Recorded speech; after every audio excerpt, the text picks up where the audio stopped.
기도하겠습니다.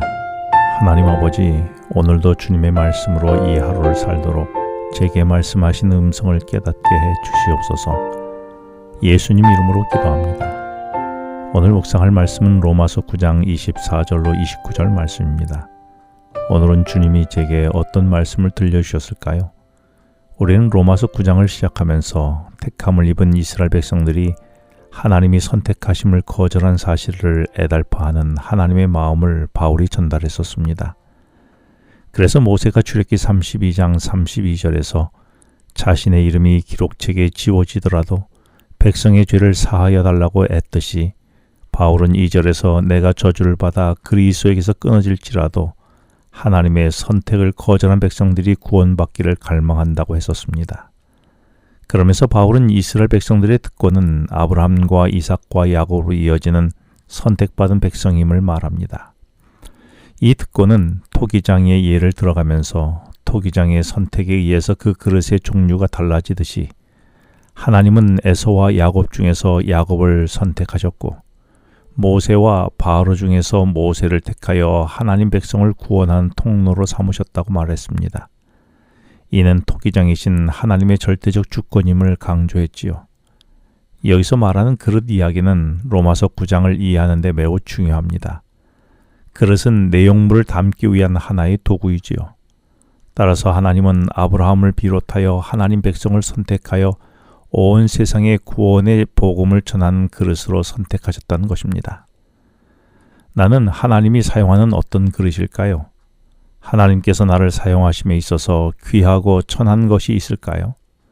내게 주어진 그 일이 아무리 사소해도 주님의 도구로 사용되는 그 자체가 귀한 것이 아니겠습니까? 토기장이는 그릇을 만들 때 깨뜨려 버릴 목적으로 그릇을 만들지 않습니다. 그러나 용도에 맞지 않거나 잘못 만들어졌다면 깨뜨리게 되지요. 그런데 오늘 본문 24절은 이 그릇이 우리라고 했습니다. 그런데 이 그릇은 유대인들 중에서도 있지만 이방인 중에서도 그릇으로 부르신다는 것입니다. 그런데 바로도 그런 사람이었지만 부르심에 긍정적으로 반응하지 않아 멸망의 그릇이 되었다는 것입니다.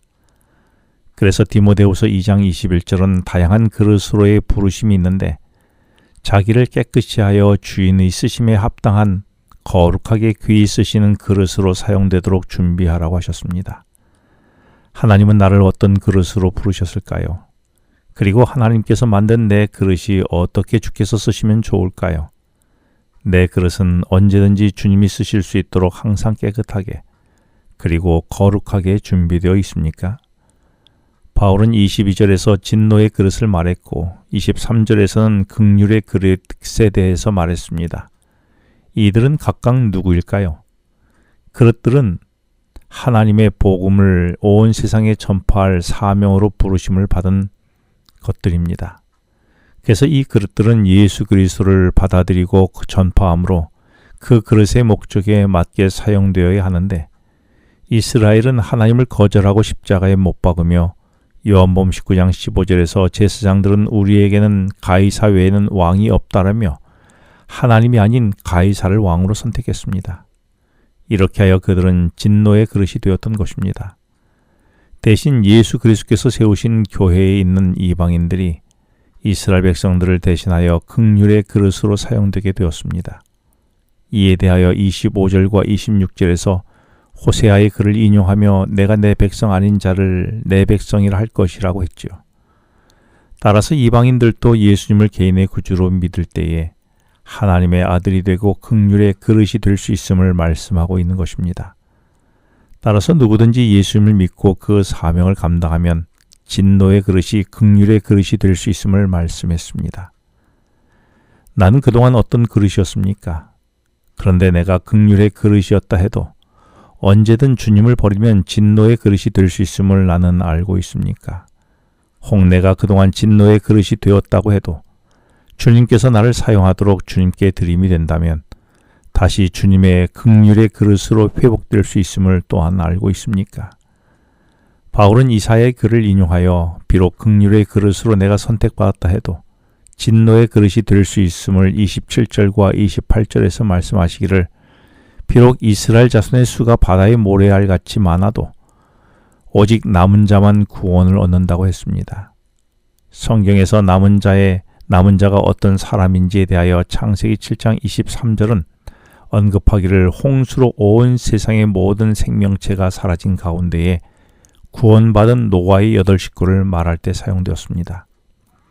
그리고 요한계시록 12장 17절에서는 사단과 맞서 싸울 마지막까지 살아남은 그리스도인들을 말하고 있습니다.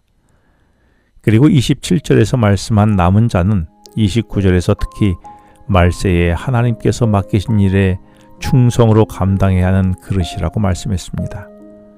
그래서 이 남은 자가 없다면 우리가 소돔과 같이 되고 고모라와 같이 되었을 것이라며 남은 자의 역할이 얼마나 소중한지를 말하고 있지요.